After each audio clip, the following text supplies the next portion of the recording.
Okay बच्चों, कैसे हो? मैं योगेश त्यागी, फिजिक्स लेक्चरर, एक बार पुनः टैगोर शिक्षा समिति के ऑनलाइन प्लेटफॉर्म पर आपका स्वागत और अभिनंदन करता हूं। आज हम क्लास 12th RBSC के बच्चों के लिए वीडियो क्लास लेकर के आए हैं, हिंदी मीडियम के बच्चों के लिए। अपना चैप्टर चल रहा था, यानी अध्याय नंबर 2 था, राइट बेटा, जिसमें पढ़ रहे थे गाउस का नियम और उसके अनुप्रयोग। पिछली वीडियो क्लास में हम विद्युत फ्लक्स पढ़ चुके थे और आज हम पढ़ेंगे बेटा। आज हमारा टॉपिक होगा जिसका नाम होगा संतत आवेश वितरण। संतत आवेश वितरण यानी कंटिन्यूअस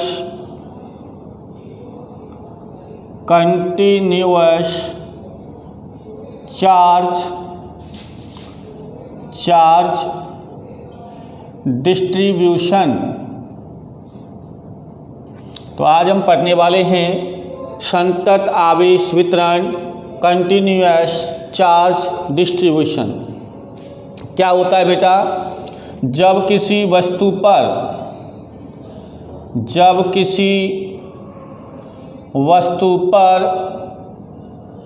आवेश का वितरण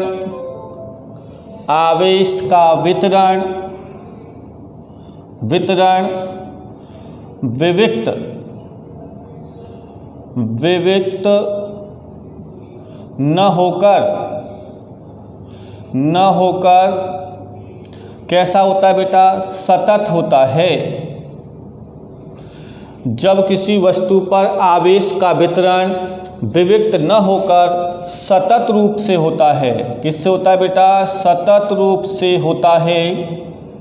तो ऐसे वितरण को अपन संतत आवेश वितरण कहते हैं।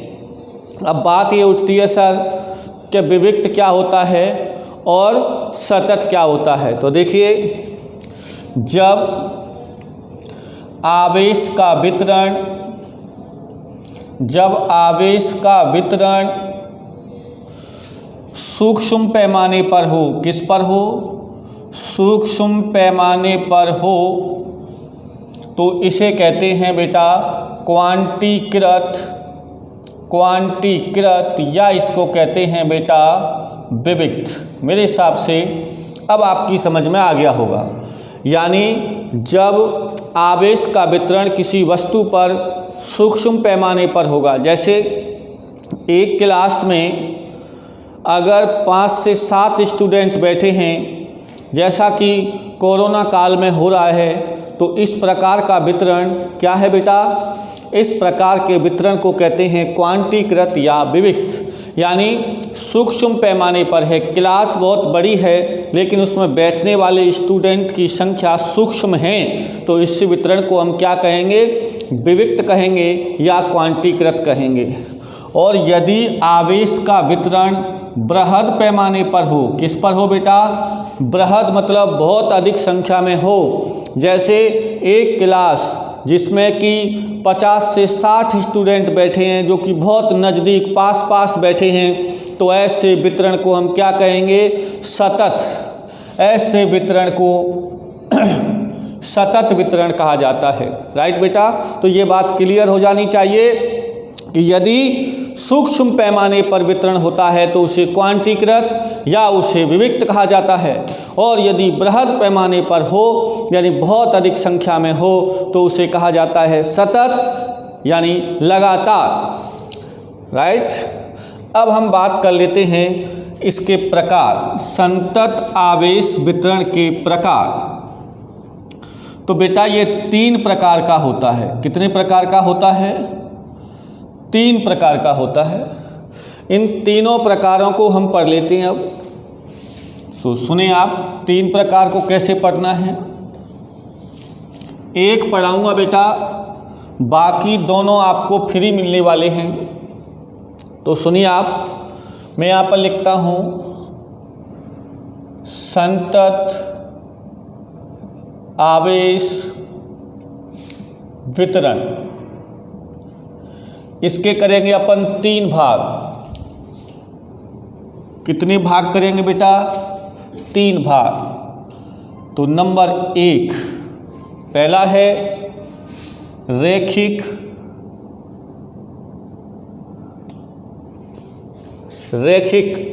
या रेखीय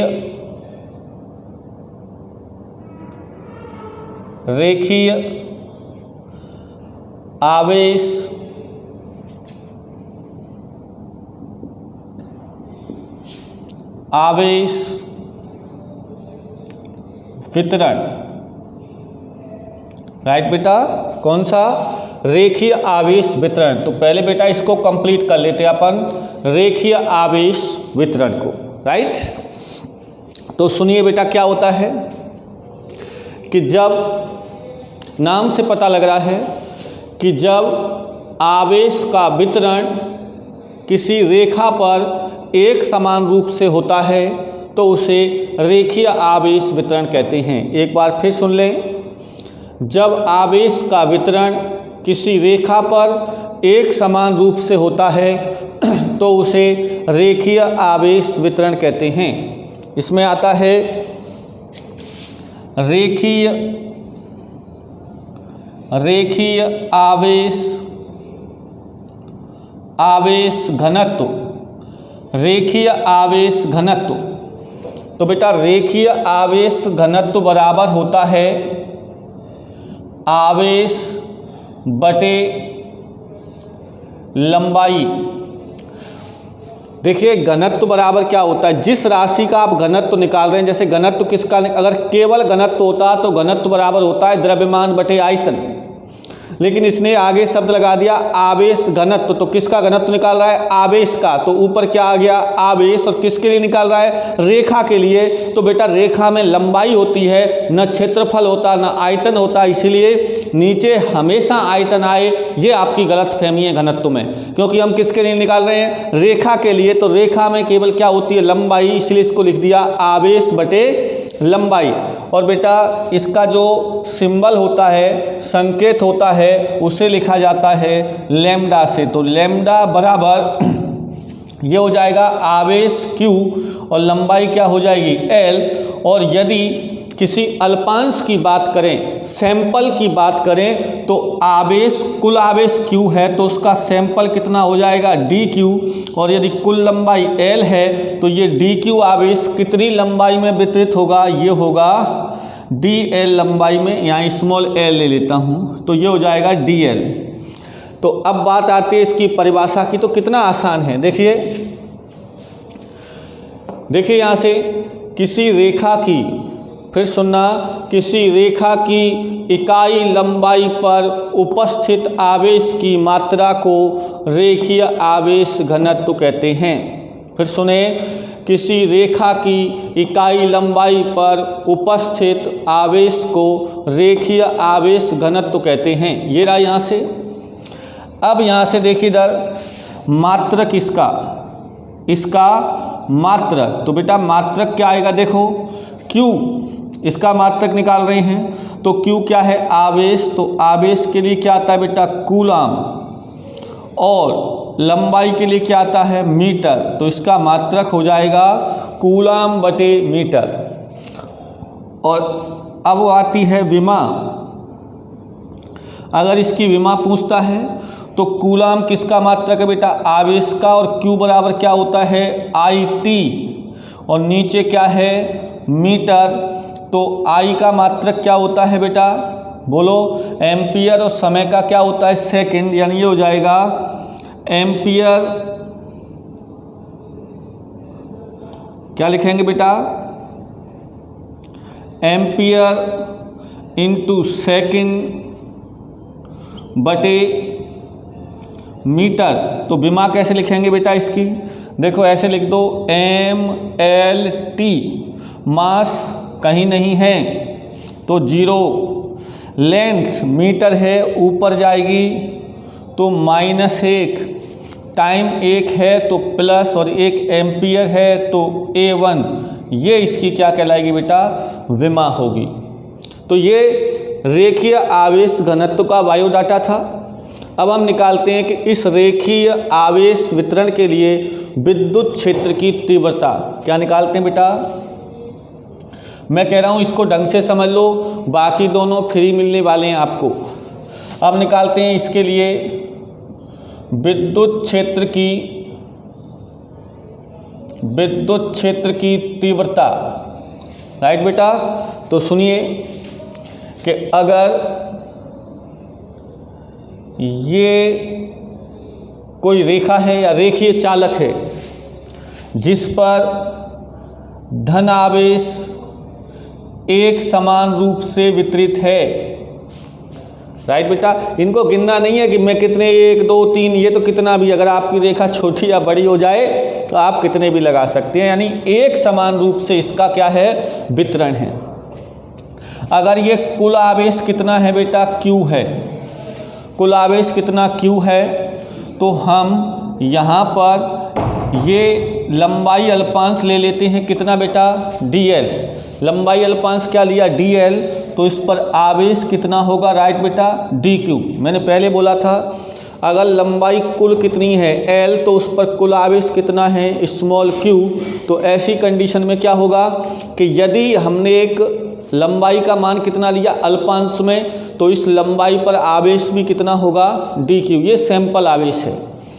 अगर यहाँ से यह कोई पॉइंट P है जिसकी डिस्टेंस स्मॉल r है और हमें निकालना है बेटा इस पॉइंट P पर इलेक्ट्रिक फील्ड यानी विद्युत क्षेत्र की तीव्रता, तो इस विद्युत क्षेत्र की तीव्रता की दिशा किधर होती है, जिधर बल लगता है उधर ही विद्युत क्षेत्र की तीव्रता की दिशा होती है। तो देखो इधर ये प्लस और यहाँ पर क्या होगा बेटा, परीक्षण आवेश, जैसा कि पहले चैप्टर में बता चुके हैं। तो इस परीक्षण आवेश को ये आवेश धन आवेश क्या कर देगा, प्रतिकर्षित, तो इसकी विद्युत क्षेत्र की तीव्रता की दिशा क्या हो जाएगी, ई वेक्टर। राइट बेटा, तो हमें सबसे पहले किसकी वैल्यू निकालनी है, ई वेक्टर की। तो हम क्या जानते हैं, पहले मैं आपके इसके बारे में बोल देता हूँ। देखिए यहाँ पर स्मॉल l लंबाई का कोई रेखीय चालक है जिस पर कुल आवेश स्मॉल q है। हमें इसके सूक्ष्म लंबाई या लंबाई अल्पांश dl पर उपस्थित आवेश dq के कारण स्मॉल r दूरी पर स्थित बिंदु P पर विद्युत क्षेत्र की तीव्रता ज्ञात करनी है। तो विद्युत क्षेत्र की तीव्रता ज्ञात करने के लिए हम क्या जानते हैं कि विद्युत क्षेत्र की तीव्रता का सूत्र होता है बेटा KQ/r² एंड r कैप। ये सूत्र हम फर्स्ट लेसन में पढ़ चुके थे।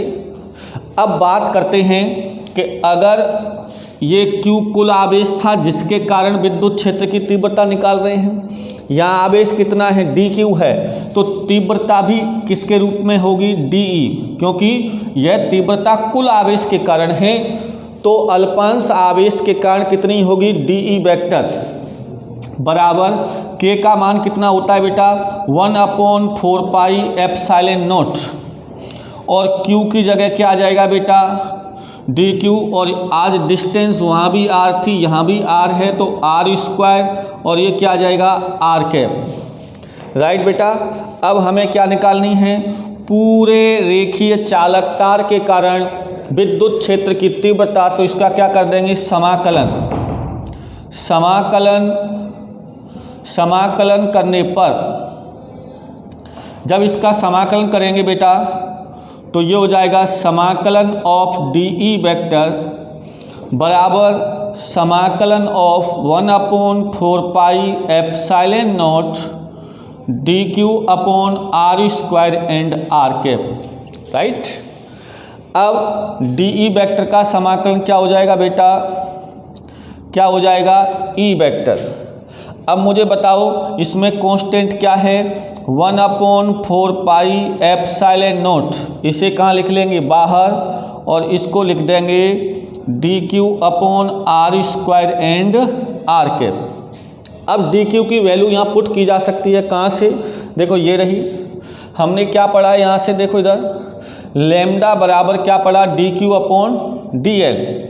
देखो यहाँ पर हमने पढ़ा लैम्डा बराबर D Q upon D L, तो डी क्यू बराबर क्या आ जाएगा बेटा, डी क्यू बराबर आ जाएगा लैम्डा डी एल, राइट।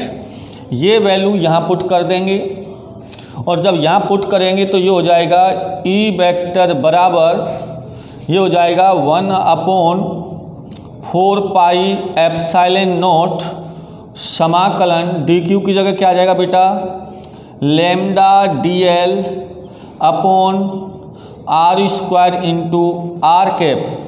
तो ये जो मान है ये है इस रेखीय आवेश वितरण के कारण बिंदु P पर विद्युत क्षेत्र की तीव्रता। तो हमने ये कंप्लीट किया रेखीय आवेश वितरण। रेखीय आवेश वितरण में क्या पढ़ा, रेखीय आवेश घनत्व। इसके बाद पढ़ा हमने रेखीय आवेश घनत्व के कारण किसी बिंदु P पर विद्युत क्षेत्र की तीव्रता। तो अब आता है इसका दूसरा पार्ट। अब मैंने बताया आपको बेटा कि अगर आपको ये पहला पार्ट अच्छे से समझ में आया तो सेकंड पार्ट और थर्ड पार्ट समझने में आपको कोई दिक्कत नहीं आने वाली है, ये मेरी गारंटी है। अब सुनिए आप, अगर रेखीय आवेश वितरण है, अब मैं दूसरे नंबर पर क्या ले लूँ, पृष्ठ, या इसी पृष्ठ का मतलब होता है क्षेत्रफल। पृष्ठ का मतलब क्या है बेटा, क्षेत्रफल। तो देखो पृष्ठ आवेश वितरण या इसको कहूँ मैं क्षेत्रफल आवेश वितरण, तो एक ही बात है। परिभाषा कैसे बोलेंगे, अब यहाँ देखो इधर रेखीय की जगह क्या आ जाएगा बेटा, रेखीय की जगह आ जाएगा पृष्ठ आवेश घनत्व, और पृष्ठ आवेश घनत्व बराबर क्या आ जाएगा, आवेश बटे क्षेत्रफल, आवेश बटे क्षेत्रफल। तो आप क्या बोलेंगे, परिभाषा में बोलेंगे कि किसी पृष्ठ के, फिर सुन लें, किसी पृष्ठ के एकांक क्षेत्रफल पर उपस्थित आवेश की मात्रा को पृष्ठ आवेश घनत्व कहते हैं। पृष्ठ आवेश घनत्व का संकेत होता है बेटा सिग्मा। क्या होता है, सिग्मा बराबर क्यू, आवेश रहेगा, क्षेत्रफल की जगह बेटा क्या आ जाएगा बोलो, क्षेत्रफल की जगह आ जाएगा एस, पृष्ठ, सरफेस यानी पृष्ठ, और डी क्यू, अगर यहाँ डी क्यू लेंगे तो यहाँ बेटा क्या हो जाएगा डी एस। देखो कितना आसान है, डी एस, राइट। और अगर मात्रक की बात करें तो बेटा यहाँ तो कूलाम रहेगा, और मीटर की जगह क्या आ जाएगा बेटा, यहाँ आ जाएगा मीटर स्क्वायर, क्षेत्रफल का मात्रक मीटर स्क्वायर, तो इसका मात्रक यहाँ क्या आ जाएगा मीटर स्क्वायर। अब आती है विमा, तो इसकी तो एम्पियर, यहाँ क्या हो जाएगा मीटर स्क्वायर, ये ऊपर जाएगा तो यहाँ कितना हो जाएगा L-2, ये इसकी विमा हो जाएगी। इधर देखो यहाँ लैम्डा बराबर D Q upon D L, तो यहाँ क्या हो जाएगा बेटा डी एस, क्या हो जाएगा डी एस, और यहाँ पर क्या हो जाएगा डी क्यू बराबर लैम्डा की जगह क्या आ जाएगा सिग्मा, तो लैम्डा की जगह बेटा क्या आ जाएगा सिग्मा, और डी एल की जगह क्या आ जाएगा डी एस। यानी ये जो पूरे आपको जो डेरिवेशन दिया इसमें लैम्डा की जगह सिग्मा कर दो और डी एल की जगह डी एस कर दो, तो पूरे इक्वेशंस को आप समझ सकते हैं। अब बात आती है यहाँ पर कि विद्युत क्षेत्र की तीव्रता, तो इसके लिए चित्र कैसे बनाना है, इधर देखिए आप। अगर आपको विद्युत क्षेत्र की तीव्रता निकालनी है, मैं लिख देता हूँ, क्या निकालनी है, विद्युत क्षेत्र की तीव्रता। तो इसके लिए क्या करना है, यहाँ पर बनाना है एक पृष्ठ, देखो ऐसे बना लो, ये क्या है पृष्ठ जिस पर धन आवेश एक समान रूप से क्या है, एक समान रूप से वितरित है धन आवेश, राइट। और इस पर कुल आवेश कितना है बेटा, Q है, कितना है Q है। तो यहाँ पर ये भाग लिया तो ये इसका अल्पांश क्षेत्रफल कितना हो गया ds, और इस पर आवेश कितना हो गया बेटा dq, सेम उसी की तरह। और यहाँ से ये पॉइंट क्या है P, इसकी डिस्टेंस क्या है r, और ये है विद्युत क्षेत्र की तीव्रता E वेक्टर। तो यहाँ से क्या जाएगा 1/4 सेम रहेगा। क्या यहाँ पर कोई परिवर्तन नहीं आएगा सर, यहाँ कोई परिवर्तन आएगा नो। लेकिन अब dq की जगह क्या आएगा सिग्मा ds, तो लेमडा की जगह तो बेटा क्या आ जाएगा सिग्मा, और dl की जगह क्या आ जाएगा बेटा ds। इस प्रकार ये है पृष्ठ आवेश वितरण के कारण किसी बिंदु P पर विद्युत क्षेत्र की तीव्रता का व्यंजक। मुझे लगता है अगर पहला सीख लिया तो यहाँ कोई दिक्कत नहीं आई। अब देखो पहले हुआ रेखा यानी एक विमीय, फिर हुआ पृष्ठ यानी द्विविमीय, अब तीसरा क्या आएगा आयतन त्रिविमीय। तो अब पृष्ठ की जगह यहाँ आ जाएगा बेटा आयतन आवेश वितरण, तो यहाँ आ जाएगा आयतन आवेश वितरण, और क्षेत्रफल की जगह बेटा क्या आ जाएगा आयतन। तो परिभाषा सुन लीजिए, परिभाषा कैसे, क्या किसी दिए गए आयतन के या किसी दिए गए आयतन के इकाई आयतन में, किसी दिए गए आयतन के इकाई आयतन में उपस्थित आवेश की मात्रा को आयतन आवेश घनत्व कहते हैं। तो ये हो जाएगा बेटा सिग्मा की जगह आ जाएगा रो, इसे रो से लिखते हैं, और एस की जगह क्या आ जाएगा बेटा वी, और ds की जगह हो जाएगा dv। तो यहाँ भी क्या हो जाएगा सिग्मा की जगह क्या आ जाएगा रो, और ds की जगह क्या आ जाएगा बेटा dv, और यहाँ पर सिग्मा की जगह क्या आ जाएगा रो, और ds की जगह dv।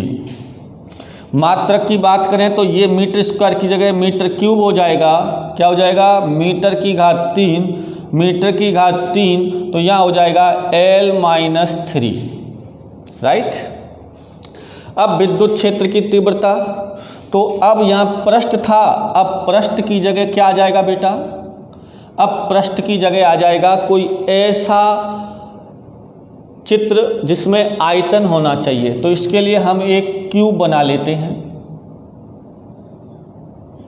इसके लिए हम क्यूब बनाएंगे।